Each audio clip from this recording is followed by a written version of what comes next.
Hello and welcome. The 1914 amalgamation of the Northern and Southern Protectorates has over time been scrutinized and criticized by aggrieved ethnic groups and political observers in Nigeria as a marriage of unwilling partners.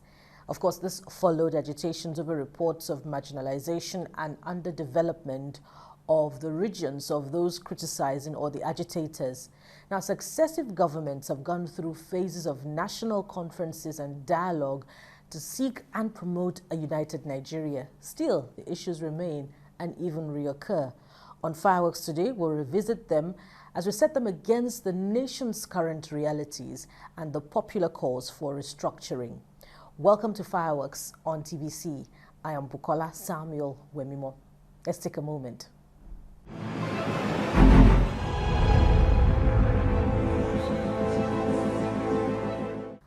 Welcome once again. My guest on the program today is the president of the Yoruba World Congress, Professor Banjo Akintoye. Welcome to the program, sir. Thank you very much. It's good to have you. Thank you. Thank you. The most ideal place to start will be the mood of the polity, of course, with rising insecurity, the current rise in fuel price, and of course the rise in the price of electricity tariff. So what would your immediate reaction be, to these developments? Yes, you've mentioned current challenges: rising electricity prices, rising food prices, the fall in the value of the naira, etc., etc. Those are the surface only. Deeper is that the country itself is retrogressing fearfully in very many directions. And people who watch the world are frightened by the picture of Nigeria today. Nigeria is the home of extreme poverty in the world, the #1 home of extreme poverty in the world. Pundits who study the economy of the world are saying that in another 20 years from now, in another 10 years from now, by 2030, more than 50% of all the poorest people in the world will be Nigerians. If things go on this way, it's a horrifying prospect. Yes, that's the way we have brought ourselves. It need not have been like this. We started with a country with a great deal of resources, which is why the British have zeroed in on Nigeria, particularly in Africa. It is the reason for the amalgamation itself, because the British saw that this is a country with a great deal of resources, and that can be developed. The British will gain from it, but we ourselves will also gain from it. It has not exactly worked like that.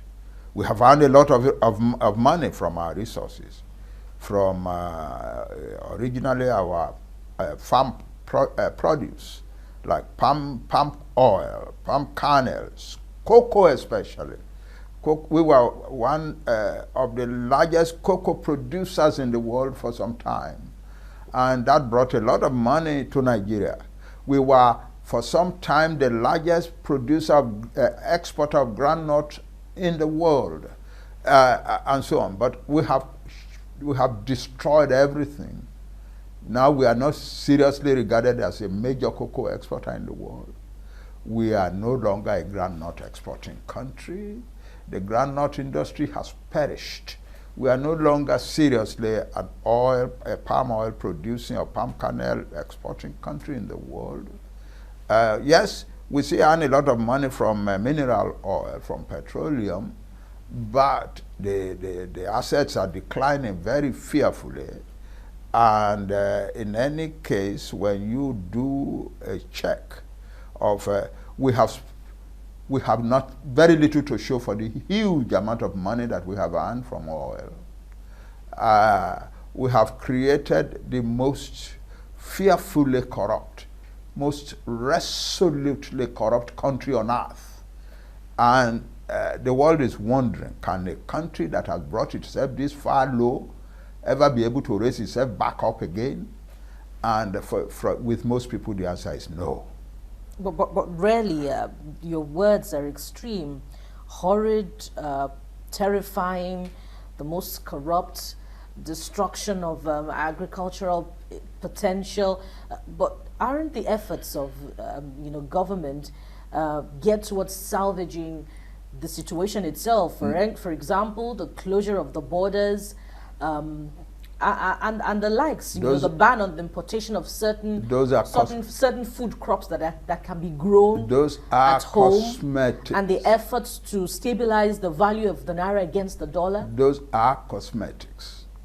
We have now arrived at a point at which we are the most violent country on earth in terms of when there is no war. In peacetime, the most violent country on earth. Now, every day sometimes one fears to open the papers in the morning or to watch television before going to bed. Because what we are going to be seeing stories of marauders, bandits going around and killing people and destroying property and so on and so forth. That's what we have become in Nigeria. We have become a country in which there is going on now a war of all against all. It is terrifying. I grew up in this country. I loved to know my country. As a young undergraduate, I used to travel in the country and go to the north, go to Zaria, go to just go and play around, nothing particular. Young boy wants to know his country. Maiduguri, everywhere, Enugu, etc. But it is no longer so. Nigeria is as beautiful as ever, but Nigeria is not the beautiful country that we used to have. People are dying everywhere. I graduated from Ibadan in 1961, and part of the story is that I got a job before I finished my final paper in Trenchard Hall, and my employer sent a vehicle to take me from my exam to my employment. That's the way it used to be. It's not only me. That's the way it was for us in our time. And the first thing I wanted to do for my students as a history teacher was to take them to go to know their country. And the kids were excited. I was only a little older than they were, And they were excited. And so I selected about 25 kids. The principal gave us money to go and rent a lorry. Now, we didn't have buses in those days. Who had buses? Except perhaps Ojuku's, Odumego Ojuku's buses and so on.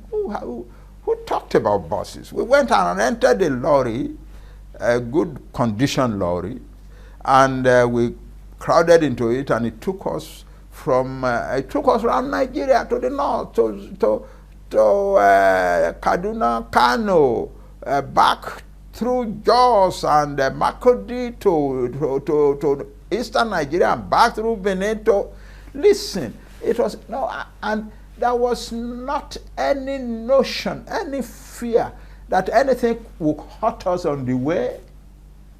We went 25 young boys and their young teacher and the driver of the vehicle. We went around Nigeria and nothing touched us anywhere.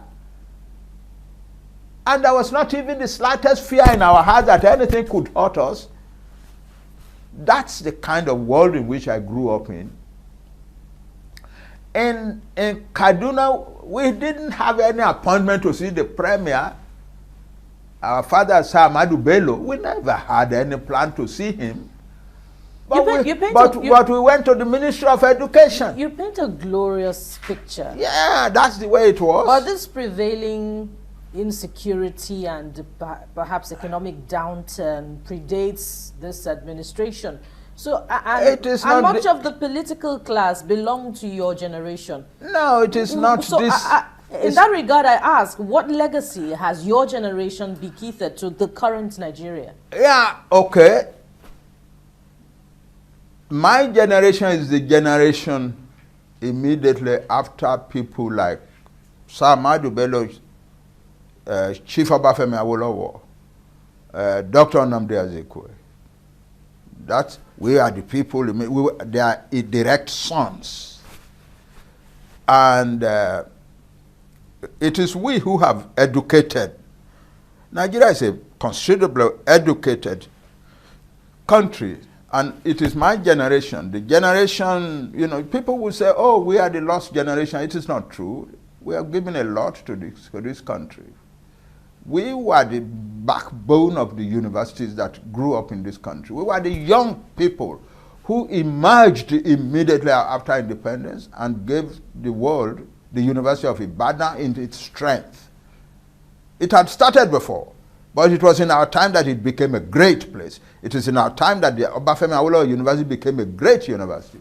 I was the first human being to live on the campus of Obafemi Awolowo University when it was being built. The university authorities said we will move, but most people were hesitant to go. Most of our seniors were hesitant to go. And on January 27, 1967, I was the first family to move into the campus.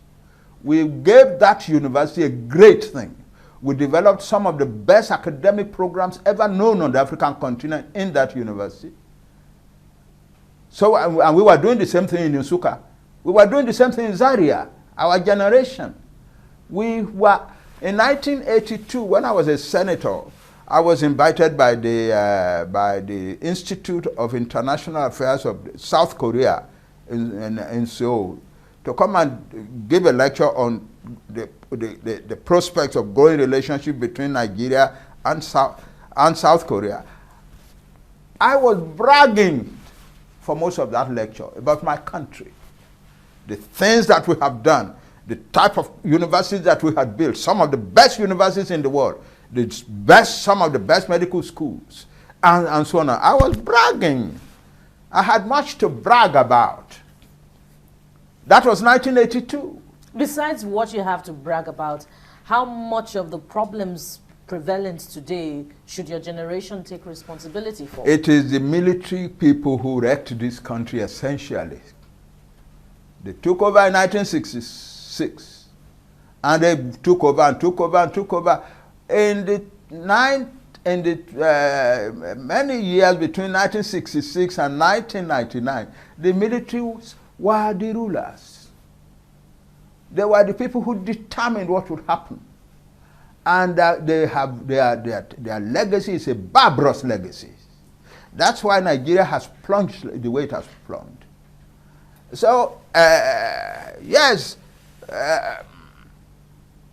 it's difficult to talk, for me, and for many people of my generation, it's difficult to talk without becoming emotional about Nigeria. We have seen the best thing, we have held the best in our hand, and we have seen it become almost nothing in our hands. It is a shattering history. It is a shattering history. Now we are killing one another every day, fiendishly, on a regular basis. We are killing one another as if that is a national industry. And the world is wondering, what is happening in this place called Nigeria? I hear that among some of my colleagues, old retired professors like me in America, recently, people were talking, why is Professor Akintoye, why did he go back to that place? And so on. Shouldn't we contribute money to bring him back? He cannot be living there. One of them asked, is there a government in that country? And one very old man then answered, there isn't even a country in that country anymore. There isn't even a country, not to talk of a government. That's the attitude of the world. That's the perception of the world about Nigeria now. That's my country. The country. I used to travel a lot as a young man. I loved to travel. I represented Nigerian students in conference after conference in Africa, in Europe, in Asia, and so on, as an undergraduate. Then as a graduate, as a professor of history, and then director of African studies. I wanted to know the world, and I saw a lot of the world. One thing I always brought back when I was younger, when as an undergraduate I would go and represent Nigeria in an international students conference in Addis Ababa, in East Africa, in Nairobi, in Germany, and so on. I could see very clearly that my country was the promise for Africa.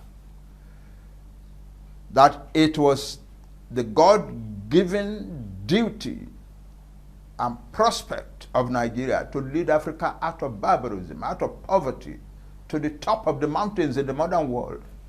That's why I couldn't resist giving my time and even abandoning my career. When Chief Awolowo came out of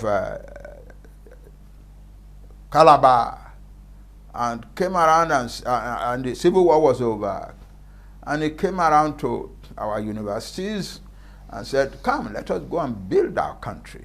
We've had a terrible time. The war is over. We can build our country. We can rebuild our country. We can fulfill its promise. That was Chief Awolowo. And we started the whole intellectual movement towards the Unity Party of Nigeria on the campus of Obafemi Awolowo University. Yeah, we were fired by a desire to make this country a great country. I used to love to come from the meetings in Ekene or Ibadan or Lagos to my students in Ife and just go wild and just tell them, you know, what country we are going to build, what we are going to make of our country.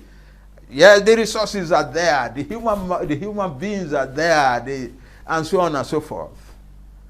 And between me and my students, we coined a phrase. We said we are going to make Nigeria the black man's world power of modern times. No, it's not easy for me to be talking about it. We were going to make Nigeria the black man's world power of modern times. And what has Nigeria become now? Do you deny the efforts of this current political class to build Nigeria? Who? Who has built Nigeria? Do you deny the current efforts? The what? To salvage this insecurity in the Northeast and in fact the entire North? How did we build? We built that. We created the Boko Haram. It is the circumstances of our country that created Boko Haram.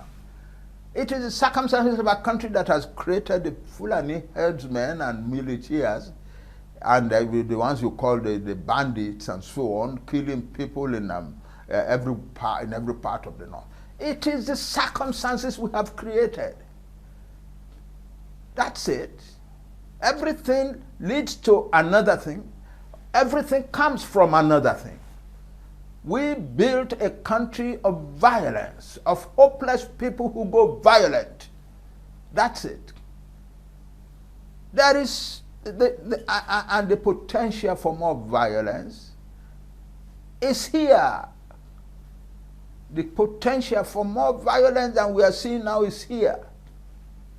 Yeah.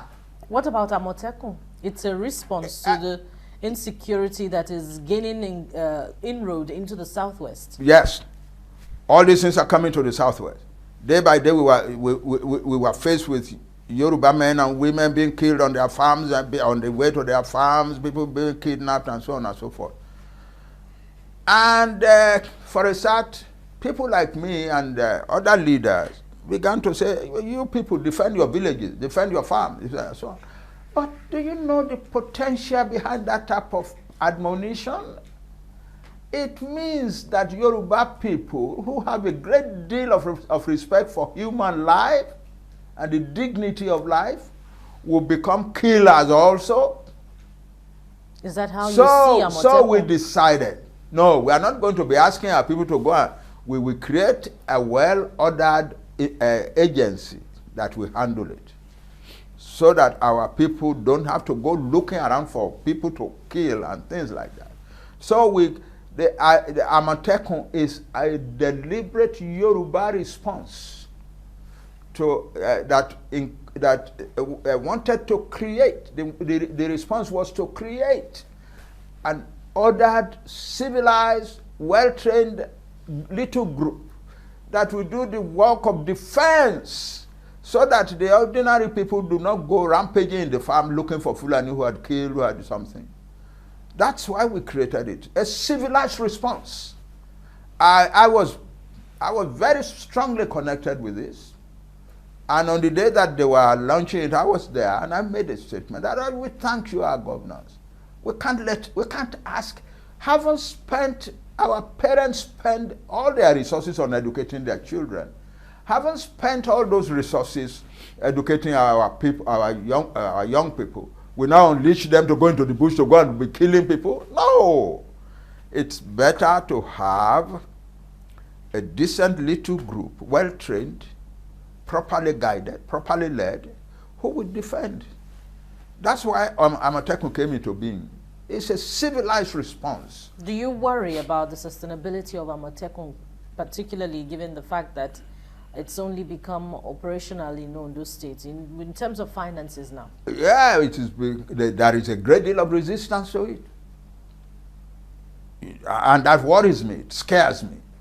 If Yoruba people were to respond to the attempt to stymie Amotekun, to prevent it from operating, I don't know what the Yoruba people will do. I hope the attempt to stop Amotekun will fizzle out soon, so Amotekun can work and protect the Yoruba homeland, so that the Yoruba people themselves don't rise up. If Amotekun can be sustained financially, should any form of resistance be something to worry about? It is not the money. It's not the money. If the governments of the western region, of the western, they call it western zone. Western region? I don't use zone. I'm used to western region. So if the governments of the western region were to have difficulty financing Amotekun, and Amotekun is free, is left free, the federal government takes off its influence, and is obstructing influence, and Amotekun can go on. Even if the state government had some difficulty in financing, the people of the western region will help. We ourselves will help. Yeah. So are you suggesting that the delay in takeoff in other parts of the West is as a result of the leadership cowering in the face of political pressure from the center? I wouldn't go so far as to say they are cowering, but they are under the influence of the federal government. Every state in Nigeria, we don't have a federation. All the power resides in Abuja, and no governor can defy Abuja and hope to be able to rule his state. It's not possible. So, given rising insecurity, the economic situation, current economic situation, and similar sundry issues, we are back to the same place where Nigeria was, and where it took a second look at the amalgamation of the Northern and Southern Protectorate. Are we back there again in 2020? In 2020, we have gone very far down from 2010. And 2010, we had gone far down than 2000. In 2000, we had gone far down from 1990. And so on, we've been going steadily down. But the important thing is we must look at the amalgamation. It was a horrendous mistake. Sir Ahmadu Bello said the mistake of 1914. Yeah. And I'm going to ask you and, if the constitutional recommendations made at the national confab during the tenure of former President Goodluck Jonathan and in 2014, in 2014 and subsequent recommendations by other committees have been sufficient. You're on to fireworks. My guest today is Professor Banji Akintoye. We're looking at current socioeconomic problems in the country and perhaps constitutional solutions to them. Stay with the program.